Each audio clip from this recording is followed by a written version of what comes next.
Halo, assalamualaikum warahmatullahi wabarakatuh. Balik lagi di Repost Horor. Oke, selamat malam, selamat pagi, siang, sore, kapanpun kalian dengar ini. Selamat datang dan balik lagi di Repost Horor. Seperti biasanya, Repost Horor khusus untuk podcast bercerita horor pastinya ya kan, udah dari judulnya aja horor, masa ceritanya komedi. Tapi kadang-kadang ada kita selipin komedi biar nggak serius-serius banget, biar nggak ngeri-ngeri banget dengernya. Oke, kali ini seperti biasa Resi nggak sendirian. Biasanya kalau repost horor tuh selalu ada temennya, karena nggak mungkin aku mau ngerekam ini cerita-cerita horor sendirian ya kan. Kali ini seperti biasa ada Siska. Tapi sebelumnya, seperti biasa, aku saranin lebih baik pakai headset kalian. Mungkin bisa rebahan, yang lagi di jalan mungkin bisa digedein sedikit, bisa di loudspeaker juga nggak apa-apa. Kalau yang lagi di kantor atau lagi kerja mungkin bisa pakai headset aja. Kalau yang lagi di rumah atau di kosan pakai headset aja, sambil rebahan, sambil relax, dengerin dan fokus aja sama suara kita nantinya, oke? Dan pembukanya seperti biasa mau rekonstruksi. Kita gambar dulu nih lokasinya. Jadi waktu kita cerita kita bisa bayangin lokasinya, munculnya, nanti imajinasi kita tuh bisa main gitu kan. Jadi ini cerita kali ini khusus dari kosannya si Siska, temen aku. Jadi sebelumnya kan udah di tempat aku nih, di rumah dinas yang tempatnya agak-agak nyeleneh sebelah kamar mayat. Nah kali ini di kosannya temen aku Siska ini tempatnya wajar sih kayak rumah. Jadi dia itu kosannya ada di dekat kampus. Dekat kampus itu nanti ada jalan, istilahnya pasar Karmen. Sebut tempat nggak apa-apa kan, tapi kan di pasar Karmen tuh ada banyak rumah, ada banyak kos-kosan, mau dicari juga banyak gitu kan. Nah kosannya dia ini agak masuk di dalam gang, tapi rumahnya itu menurut aku ya, itu rumah lama tingkat yang halamannya lumayan luas juga, bangunan lama, dan enaknya tuh dia kosannya letter L. Jadi hampir mungkin sebagian besar kamar tuh dapat view luar, atau istilahnya dapat cahaya lah, pencahayaannya bagus gitu. Jadi dan kamarnya Siska ini aku bilang luas banget dengan kasur yang gede. Jadinya aku kadang-kadang suka nongkrong di situ lama-lama ya kan. Tapi yang paling aku nggak suka sih sis, sebenarnya dari kos kamu adalah kamar mandi. Kamar mandinya itu bukan serem, lebih tepatnya bukan juga, karena dia harus aku turun ke bawah, capek kan. Jadi jarak kamar mandi sama kamar tuh agak jauh, agak effort gitu. Kali ini ada apa di kosan Siska ini? Kalau aku bilang sih, kalau aku selama nginep di situ sih, ya belum pernah ya, alhamdulillah. Kalau mau ke kamar mandi aku juga minta temenin, kebetulan nggak berani nggak pernah sekali apa 2 kali pernah tuh malam-malam. Pasti teman kosanmu nggak ada pastinya ya kan. Iya, teman kosnya lebih horor kebetulan. Ya udah, kita akan dengar langsung dari narsu yang terpercaya, karena dari Siska sendiri kan nggak mungkin saya wawancara Mas Pocinya kan, agak serem juga, ngapain gitu. Ya udah, ini nanti kalau suaranya agak berubah berarti sudah beralih, oke? Jadinya ini nanti kosannya udah dikunci ya kan, istilahnya ya bisa kalian bayangin aja tipikal bangunan lama yang kamarnya luas dan ranjangnya tuh ranjang besi, bukan sih? Ranjang besi yang tingkat ya, ranjang besi tingkat, lo bayangin gak tuh?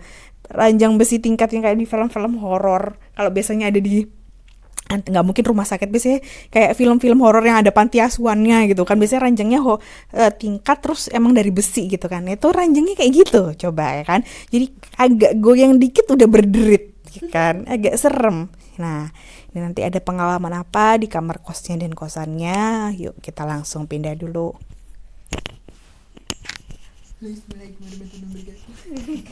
Gak usah salam. Iya. Gimana kakak? Gimana kalau ceritakan? Jadi itu kan sebenarnya emang ceritanya dari dulu, bahkan tetangga tuh tahu kosanku itu ada sepasang mbah-mbah yang nungguin. Ngapain lu masih mau kos di situ tong? Murah. Selalu karena faktor Jadi emang semua orang tuh tahu kalau di situ tuh termasuk orang yang biasanya aku beli cireng itu baik. itu juga tahu kalau seandainya pas aku beli di sana itu dia pasti bilang, oh yang kos yang ada mbah-mbahnya itu ya kayak gitu. Padahal sebenarnya itu nggak ada. Nah aku nggak tahu sih mbah-mbahnya ini emang penjaga sana atau emang dia yang punya kos-kosan pertama kali atau ya apa, nggak paham aku. Nah pertama kali aku diajak kenalan pas di kosan itu sama mbah-mbah perempuan. Dia duduk di meja meja belajarku yang deket pintu. Oh iya. Kan ada 2 meja belajar kan. Tolong disebutin mbah-mbah ini, nanti orang-orang mikirnya mbah-mbah yang punya kosan masih hidup. Enggak, yang punya kosan tuh masih muda. Jadi bapak kosku sama ibu kosku tuh masih muda, anak satu, anaknya tuh masih kelas 2 SD kayaknya itu. Dan nggak mungkin orang mereka berdua itu. Jadi kan mbah-mbah ini maksudnya tuh banyak banget orang yang di kawasan tuh pasti udah diliatin mbah-mbah itu. Nah aku tuh pernah antara bangun ketiduran terus habis itu mau bangun atau ya apa gitu kan, aku tuh ngeliatin mbah-mbahnya tuh duduk di meja belajarku. Terus aku tuh mikirnya, oh ini siapa ya mbah-mbah ini ya. Itu aku masih dalam hitungan hari aku di kosan itu, jadi mungkin itu masih perkenalan. Saya kayak yang oh ini anak baru, lumayan nih bisa diajak ngobrol ya, gitu kan. Prospek ya, baik lah. Tapi babanya nih baik kok, jadi nggak ganggu. Dia tuh sering ada dan nungguin orang tidur doang kayak gitu. Gue sih males sih, gak mau ditungguin tidur juga males. Kalau bisa nggak usah. Jadi itu emang dia tuh bener-bener yang kan ada kan. Kalau kalian yang tipe-tipe yang sensitif, kalian pasti merasa sekali ketemu terus kalian bisa sakit, iya kan. Nah aku tuh tipe-tipe yang kalau seandainya sekali ketemu terus bisa sakit, aku nggak bakal ngulangin dia lagi. Aku pasti akan membuat dia nggak betah di sebelahku, entah itu ngaji atau apa sesuai dengan kepercayaan kalian lah kayak gitu kan. Nah si mbah ini tuh dia tuh tipe-tipe yang baik, jadi dia tuh menunggu. Nah menunggu tuh ya udah biasa aja, nggak ganggu nggak apa tuh. Itu semalaman aku ditungguin sama dia, si mbah perempuan ini. Dan dia tuh nggak yang apa ya, kalian pernah ngeliat yang bentuknya kayak gitu tapi dengan wajah yang jelas. Dan wajahnya dia tuh baik, wajah ya berbentuk seperti mbah-mbah pada umumnya. Kayak gitu. Dan itu tuh nggak aku doang yang merasakan kayak gitu tuh. Jadi pernah kejadian ada temanku tidur di kamar yang lainnya, terus habis itu ada temanku satu tuh minta anterin ke kamar mandi. Terus tiba-tiba dia tuh ngerasa, dia bilang gini ke aku, loh si anak ini disambangin sama ayahnya ta. Nah, mikir kita kan ayahnya tuh kan setiap orang kan punya ayah yang berbeda, ada yang masih muda, ada yang udah tua kayak gitu kan. Nah terus dia tuh, oh iya mungkin sama ayahnya. Besok paginya kita tanyain, nggak ada dong, dia tidur sendirian. Jadi mbak-mbaknya tuh nungguin di kasurnya, dia tidur sebelahnya. Ya Allah, males banget. Jadi jendelanya dia kan nggak ditutup, kan? Jadi sabunnya nggak ditutup itu kan. Terus habis itu, iya mungkin itu ayahnya, aku bilang kayak gitu. Paginya kita tanya, lu ayahmu udah pulang? Sopo? Dia bilang kayak gitu. Walah, oh berarti emang nggak semua, nggak 1-2 orang doang yang digituin. Dan itu dia emang ada dan nggak ganggu kita, kayak gitu. Jadi itu tidak dianggap sebagai suatu gangguan sih kalau menurutku. Nah aku tuh pernah dapat gangguan, ya seperti biasa, aku kan benci banget sama yang Pak Puji kan. Nah aku tuh lagi belajar, itu aku inget banget aku nggak ngantuk sama sekali. Jadi tuh jam 2:30 pagi, OTW, terakhir aku ngeliat jam itu jam 2:30, dan aku tuh baca buku, posisi aku tuh duduk di meja dudukku. Dan aku tuh nggak ngantuk atau apapun itu. Terus tiba-tiba tuh ada suara brak gitu loh. Dan pintuku tuh masih kubuka. Selam buku tuh nggak pernah tak tutup emang. Karena aku kan suka ngeliat malam kan. Jadi nggak pernah tak tutup walaupun aku tidur itu. Tiba-tiba tuh ada kayak yang ada ngelempar sesuatu besar gitu kayak dari karung gitu. Ya mungkin sejenis kayak apa ya? Kalau batu itu kan paling cuma kayak tak gitu kan. Itu kayak brak gitu loh. Oh ya udah, anggap aja kita kayak karung goni lah ya. Iya goni. Kayak sesuatu yang besar terus habis itu penuh gitu loh. Terus aku langsung bilang, kan biasa kalau kita dengar suara itu kan kita pasti refleks noleh. Nah aku tuh masih di atas meja apa tuh, di tempat dudukku, di apa tuh, di meja apa tuh, di meja belajarku. Aku membaca dan aku tuh habis bikin teh anget. Kondisi insya Allah 100% sadar lah ya. Aku tuh 100% sadar itu emang tak akuin. Terus habis itu tiba-tiba tuh ada suara brak, terus aku tuh langsung otomatis noleh dong. Itu apa? Aku tuh emang dari apa ya, kan kita kan kalau kita baca itu kan sudut pandang kita kan bisa sedikit melihat yang lainnya kayak bayang-bayang atau apapun gitu kan. Nah aku tuh merasa kayak emang ada sesuatu yang jatuh. Terus habis itu pas aku noleh ada suara brak, terus aku noleh di pintuku itu ada Pak Puji tiduran. Ngapain? Jadi aku sampai berpikiran kayaknya aku lebih baik halusinasi. Males banget kan. Jadi aku langsung bersimpulan aku udah lempar Pak Puji dong. Ngapain dia melemparkan diri gitu? Dia Iya, melemparkan Ma. diri. Jadi aku tuh langsung kan kakiku kan aku tekuk kan gini kan. Jadi aku nekuk terus tiba-tiba kan aku kaget, akhirnya kan kakiku kan langsung kayak otomatis nendang gitu kan. Aku tuh sampai jatuh dari kursiku. Jadi aku tuh jatuh dari kursiku. Jadi aku namanya orang udah takut ya. Jadi aku langsung kayak berak noleh langsung aku tuh dan itu tuh apa ya, wujudnya tuh udah kotor, terus habis itu ya apa ya, kayaknya tuh bukan kain baru gitu loh. Terus habis itu wajahnya tuh udah gelap semua. Aku takut. Aku merinding. Kakak. Aku kalau ingat aku paling takut itu ini emang. Ya udah. Aku jadi langsung kayak aku tendang, terus aku tuh jatuh kan. Terus aku jatuh itu pas otomatis kalau aku jatuh kan aku kan jadi di lantai yang sama dengan kayak dia kan. Banget. Terus aku tuh jadi aku jatuh tuh aku masih ngeliatin dia dan dia hilang. Langsung aku tak tinggal pintuku yang masih terbuka apapun itu, aku langsung ke kamar sebelah. Kan kamar sebelah kan ada tingkat kita kan. Tak gedor. Lu ngelewatin jalanan yang Poci tiduran tadi? Enggak, kan pocinya udah hilang. Iya. Pocinya kan udah hilang, terus tak gedor kan. Dan itu temen-temenku ngerasa kayak yang tumben kamu gedor-gedor jam segini, biasanya juga kamu udah biasa aja kayak gitu kan. Terus langsung aku tuh dengan bodohnya langsung masuk ke kamar itu dan aku boleh tidur di sini nggak apa-apa deh di lantai. Sampai kayak gitu aku ngomong ke si Dipa dulu tuh. Aku boleh tidur di sini nggak apa-apa deh aku di lantai. Terus temanku tuh bilang, kamu jatuh tambak barusan? Iya. Terus aku kan memastikan kan, kamu dengar suara jatuh tuh berapa kali? Kan satu kan aku, satu kan dia. Dia dulu kan yang jatuh. Okay. Tapi aku dengar suara dia jatuh tuh dengan bener-bener kayak suara dengar orang jatuh kayak gitu kan. Terus aku langsung, kamu dengar suara jatuh berapa kali? Aku tanya kayak gitu ke dua temanku ini, 2 kali. Jadi aku nggak halu. Aku langsung, gak bisa tak aku halu aja kayak gitu loh maksudku tuh. Aku langsung ya ampun, dari itu aku gak mau masuk kosku sampai berminggu-minggu. Aku di rumahnya Resi, di apartemennya Pepi. Aku langsung ketakutan sendiri, aku main-main kemana-mana.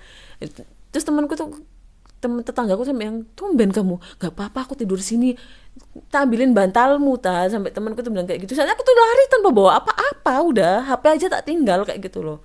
Terus tak ambilin bantalmu ta. Gak usah gak apa-apa, aku di tackle aja udah bahagia aku. Terus akhirnya aku tidur, aku di tackle itu aku langsung, aku capek, aku harus tidur. Terus akhirnya aku tidur.